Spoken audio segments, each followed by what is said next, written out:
Observing and monitoring insect pest populations is critical to limit their spread and to help inform pest management strategies.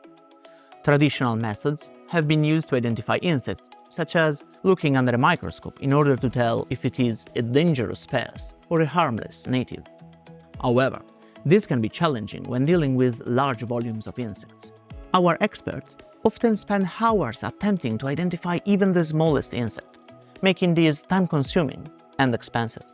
DNA metabarcoding is one of the techniques we are using at Agriculture Victoria that allows us to process high sample volumes and identify all of the different species a single insect trap contains. It all starts in the field, where insects are collected from the crops. A single trap sample may contain hundreds of individual insects, belonging to dozens of species. Some insects may be smaller than a millimeter, while others may be a few centimeters long. Once the sample arrives at the laboratory, it's time to work on the DNA. In the past, DNA would need to be carefully extracted from each individual insect. However, with metabarcoding, we can take a combined sample with hundreds of insects. We can then extract and amplify all the DNAs in the samples, allowing us to identify all the insects present. This is possible because we don't need the whole DNA. Instead, we are looking for a single gene called cytochrome oxidase 1, or CO1 in short. This gene can be extremely specific in identifying different insect species, in the same way the supermarket barcodes are specific to each different product. While the barcodes in the supermarket can provide information such as price, quality, ingredients, and expiry date, the CO1 gene can tell us what species each insect belongs to, carrying important information on the insect biology or ecology. Over the last 20 years, scientists worldwide have collected the CO1 gene for hundreds of thousands of species. In a large database, we can match our samples too.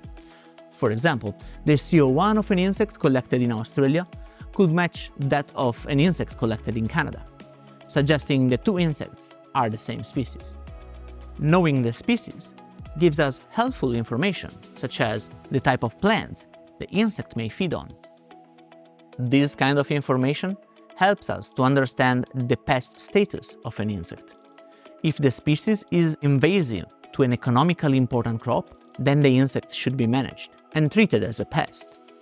On the other hand, if the insect species is a known beneficial insect, such as a pollinator or a predator of insect pests, these can tell us the crop or a farm is healthy with good levels of biodiversity. Farmers can use this information to manage future pest outbreaks.